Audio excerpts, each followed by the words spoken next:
La fragmentación del Mediterráneo y la noche balística sobre Kiev.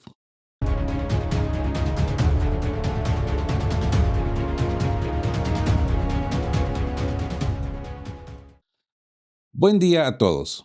Bienvenidos a esta edición diurna De qué hablan Geo. Hoy es 1 de agosto y el escenario internacional se ha despertado con sacudidas estructurales en dos frentes que, aunque geográficamente distantes, responden a la misma lógica de presión, desgaste y saturación estratégica.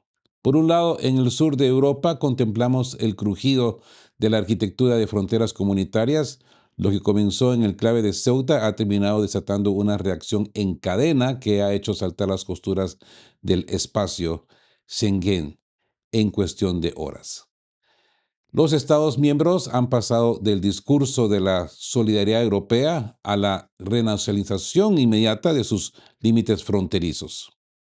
Por el otro lado, el Teatro de Operaciones de Europa Oriental, la madrugada, nos ha dado una de las ofensivas con misiles balísticos e hipersónicos más devastadoras del año sobre la capital ucraniana y sus centros logísticos claves. No estamos hablando de un megaataque, pero sí de una situación devastadora.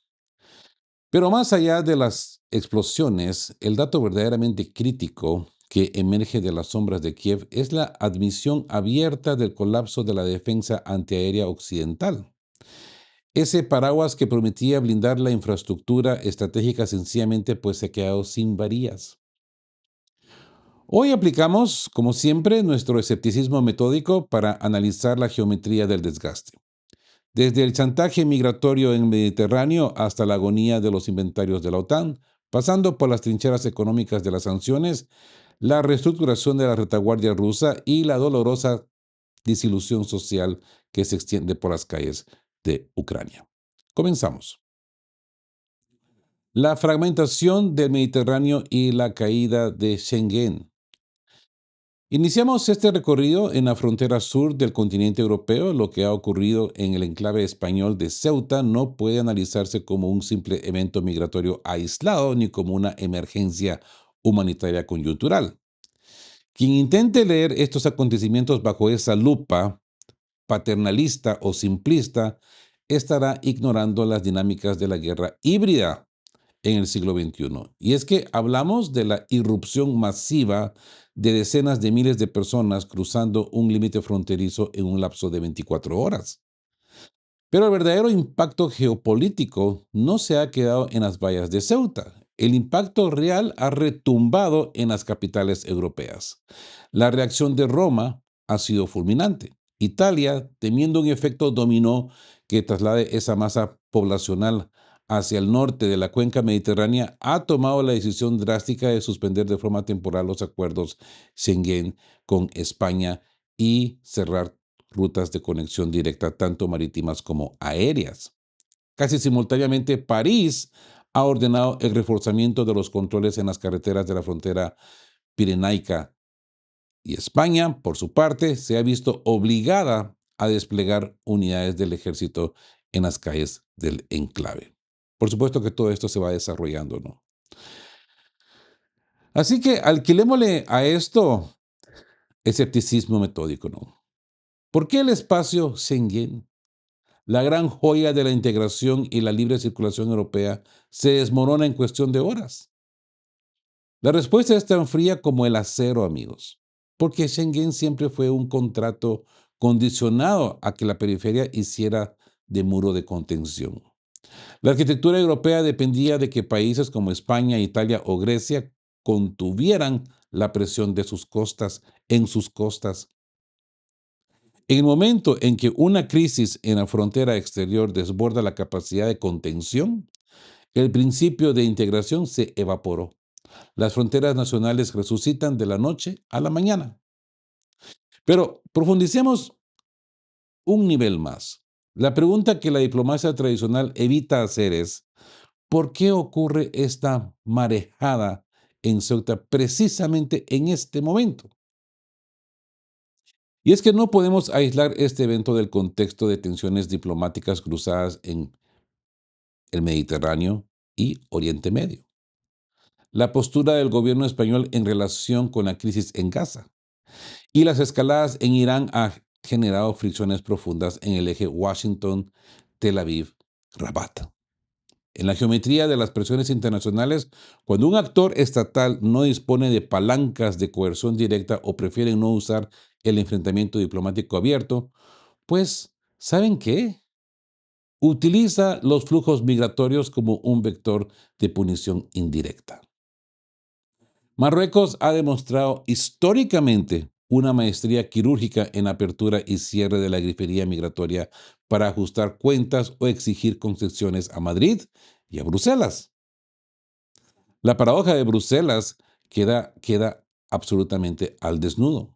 La misma Unión Europea que condena y sanciona las maniobras híbridas de Bielorrusia, por ejemplo, en la frontera con Polonia o Lituania, guarda un silencio sepulcral cuando las herramientas de presión provienen del sur.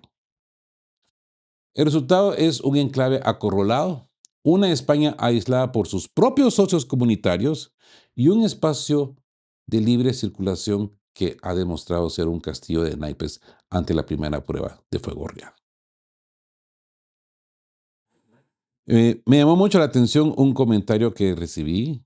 Me decía, Rodolfo, lo que España necesita es amigarse nuevamente con Rusia y poner bases rusas en España, decirle goodbye gringos y a ver cómo se voltea la tortilla. Pero eso es una fantasía. Sabemos que esto nunca va a suceder. Ya. No estoy de acuerdo con llevar bases rusas a España, pero sí estaría yo muy de acuerdo con una amistad de caballeros, ¿verdad?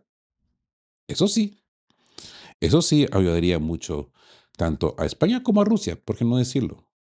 España se podría convertir como el puente de los BRICS. Imagínense ustedes esto. Esa gran oportunidad que tuvo Ucrania en su momento de ser el enlace, el puente entre Europa occidental y Europa del Este, pues, ¿saben una cosa? Yo creo que España tendría la mejor posición por su posición geográfica de ser el centro de los BRICS. Pero allá España y sus políticos con sus normativas, ¿verdad? Esperemos que todo esto pues abra los ojos pronto. Y bueno, pasemos a la noche balística sobre Kiev y el colapso antiaéreo. Nos desplazamos ahora al Teatro de Operaciones de Europa Oriental, donde las últimas 24 horas nos entregan una lección brutal de guerra de alta intensidad y saturación estratégica. Durante la madrugada, las fuerzas rusas desencadenaron una ofensiva combinada contra la capital ucraniana y nodos estratégicos en la región de Poltava. Los datos consolidados en el terreno dibujan un ataque ejecutado con múltiples oleadas utilizando una combinación letal de vectores, al menos 18 misiles balísticos Iskander-M y 10 misiles hipersónicos Zircon, precedidos por enjambres de drones. Por cierto, ninguno de estos misiles balísticos Iskander-M fueron destruidos. Todos dieron en el clavo, como decimos, ¿no? Los objetivos no fueron elegidos al azar, como ya sabemos, ¿no? Moscú no busca golpear símbolos, busca extirpar la capacidad de producción militar independiente que le queda a Kiev. Entre los complejos alcanzados se encuentra la planta Radios Minitel, pilar en el suministro de componentes electrónicos para los sistemas de misiles Neptune MD y Grom-2. La empresa Burevestnik, especializada en radares y guerra electrónica, y las instalaciones de Firepoint, el corazón de la producción de los misiles de cruceros FP-5, Flamingo, y propelentes para cohetes. A esto se le suma el impacto en aeródromos estratégicos en Poltava e instalaciones de conglomerado estatal de Ukroboroprom y la planta Mayak, responsable de los drones kamikaze FP-1 y FP-2. Sin embargo, el dato central de esta jornada no es la lista de daños materiales. El dato que cambia la ecuación estratégica es el colapso operativo del paraguas antiaéreo. Las propias fuentes ucranianas en voz de sus más altas autoridades, han tenido que admitir que la masa de misiles balísticos e hipersónicos que surcaron el cielo de la capital, pues la defensa aérea solo pudo, según ellos, interceptar uno. Oficialmente, yo sé que ninguno, pero bueno. Reportes en el terreno y datos de observadores independientes confirman que las baterías Patriot desplegadas alrededor de Kiev permanecieron prácticamente inactivas durante el bombardeo. Se registró únicamente el lanzamiento de un misil interceptor que falló su objetivo y terminó impactando en una zona urbana. ¿Ok? Por supuesto, es culpa de los rusos, ¿verdad?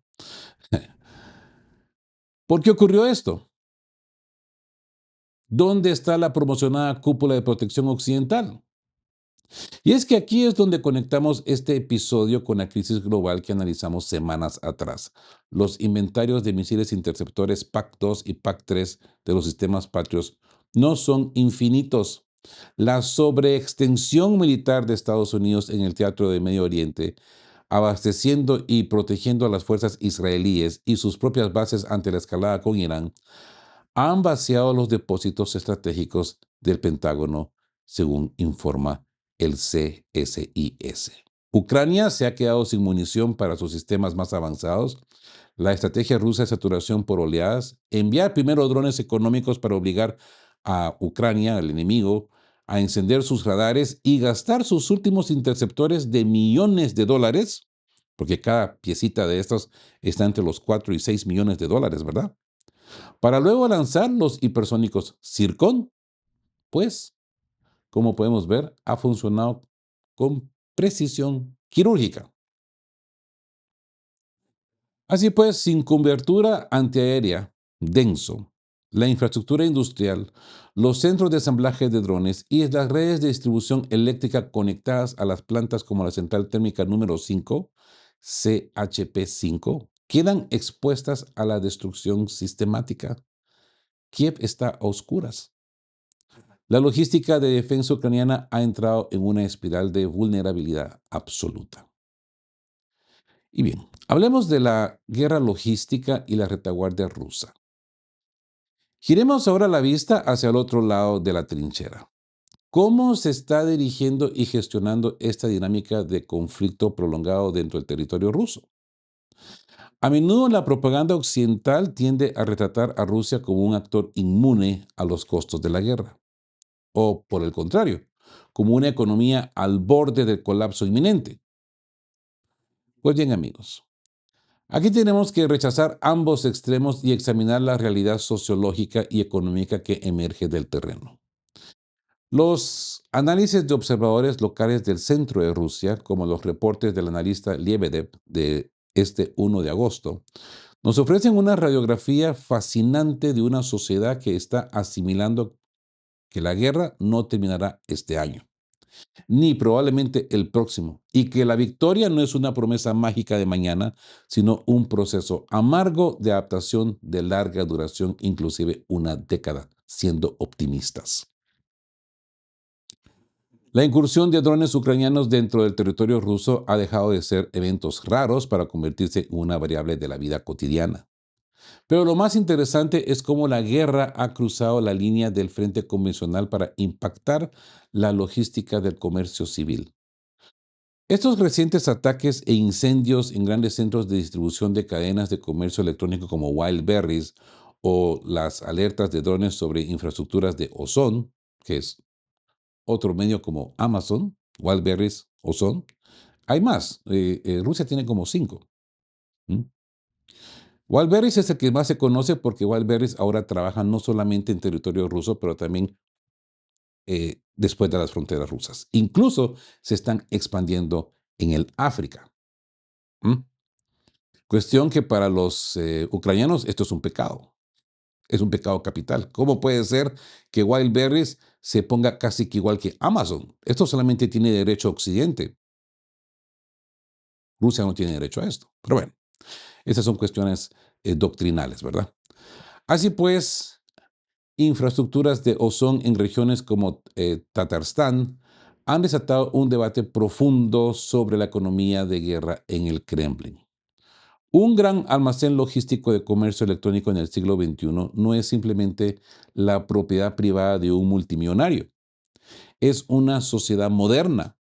Por ese almacén pasa el abastecimiento de millones de ciudadanos, el trabajo de miles de pequeñas empresas y la estabilidad del mercado interno. Si un dron destruye esa instalación, la interrupción en la entrega de insumos básicos termina afectando la paz social y la economía regional, ¿verdad?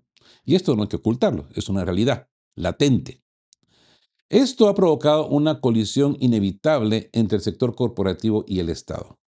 Grandes empresas pretenden aplicar cláusulas de fuerza mayor para no indemnizar a los comerciantes afectados y piden que el presupuesto estatal cubra las pérdidas.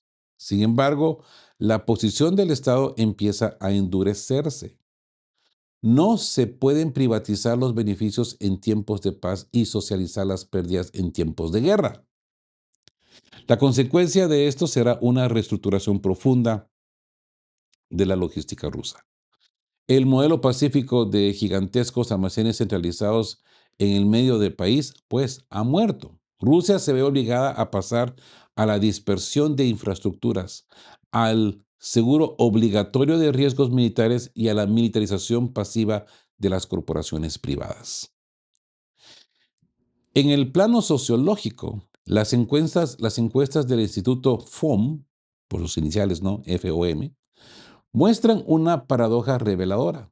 Mientras el nivel de confianza en la jefatura del Estado se mantiene sólido en el entorno al 70%, el índice de ansiedad pública alcanza sus niveles más altos del año. La gente confía en el mando, pero está profundamente preocupada por los precios, la seguridad de sus ciudades y la posibilidad de movilizaciones.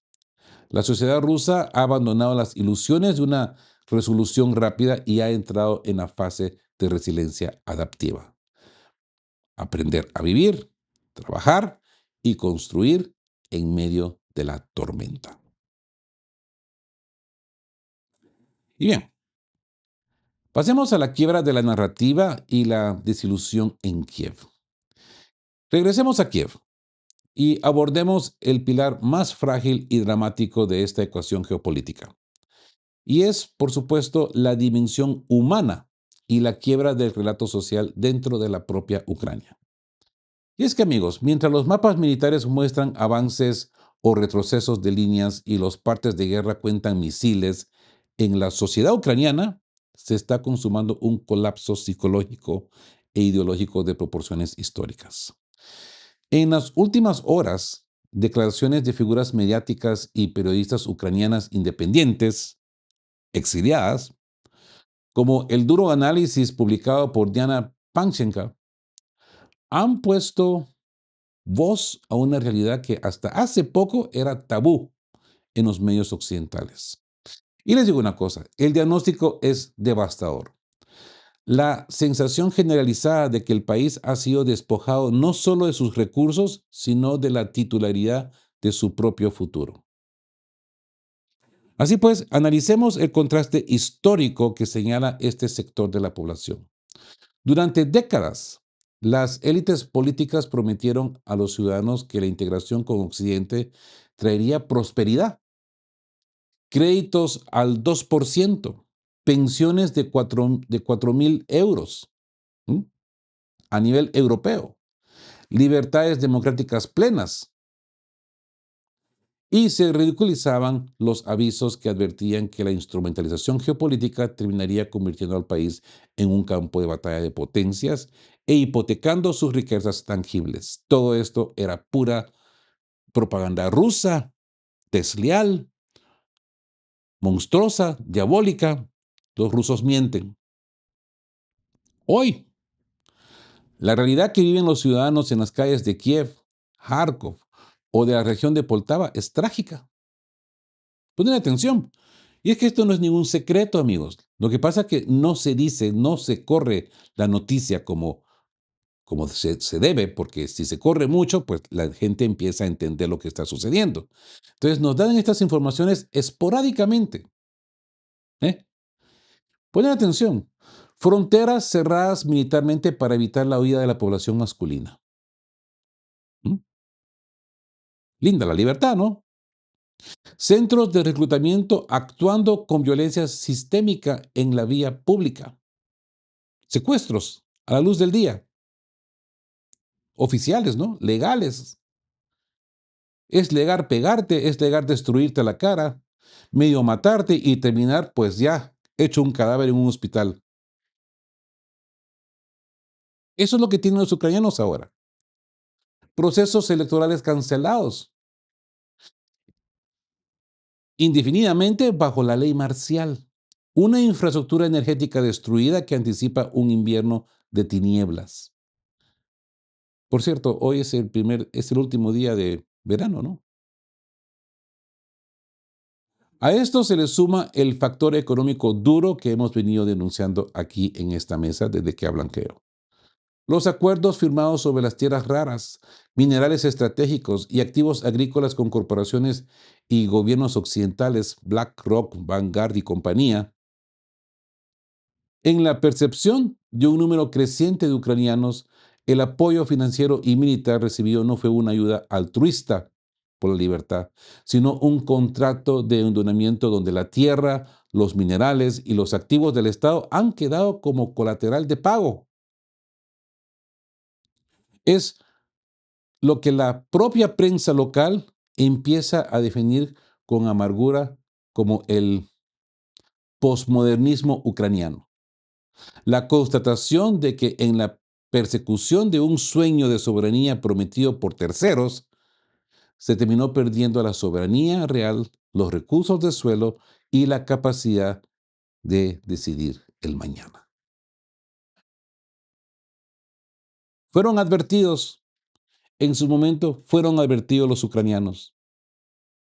Yo estuve ahí, estuve en mesas de familias donde me invitaban, ¿ya?, a reuniones familiares y hablábamos de estos temas y decían, ustedes no necesitan esto. No. Es que vamos a ganar en euros, vamos a tener pensiones de 4.000 euros. ¿A cambio de qué? Según ellos, a cambio de nuestro trabajo, a cambio de nuestra fuerza, porque saben que los ucranianos somos muy trabajadores. Ya, ajá, anda a cantar. Los están matando, los están aniquilando. Hay un genocidio provocado por Zelensky en su propia tierra, porque no quieren a la gente, quieren los minerales, quieren la tierra. Pero bueno, amigos, en esta primera edición de 1 de agosto, nos deja una lección geopolítica implacable sobre la mesa. Y es que en el tablero internacional de las grandes potencias no hay espacio para la ingenuidad política, ni para los sentimentalismos de propaganda. Europa descubre hoy que sus instituciones y su preciado espacio Schengen son frágiles ante la primera sacudida de una presión híbrida en el Mediterráneo. Ucrania descubre del modo más amargo posible que cuando los inventarios estratégicos de sus aliados se agotan en otros teatros de operaciones, la defensa de sus ciudades pasa a un segundo plano y la factura de la guerra se cobra. Es que aún encima de eso se les cobra en recursos tangibles y soberanía. Y Rusia, por su parte, asume que la confrontación no será breve y reconfigura su economía y su sociedad para un desgaste que se medirá en años. ¿Se acuerdan que hace poco hablamos de las 7 bombas de Sergei Lavrov? ¿Con qué inició? ¿Cuál fue la primera bomba que le dijeron la bomba del zar? Fue decirle a la gente de a pie de Rusia, no hay normalidad, amigos, no hay. Estamos en una situación seria. Fue un llamado, una alerta al pueblo ruso. Bien, amigos, como suelo recordarles, la vigilancia en este mundo sin reglas no es una postura ideológica. La vigilancia es un imperativo de supervivencia analítica. Como decía aquel antiguo texto, hay que estar sobrios y velar. Porque en la geopolítica real, los actores hegemónicos siempre andan alrededor buscando a quién devorar, amigos.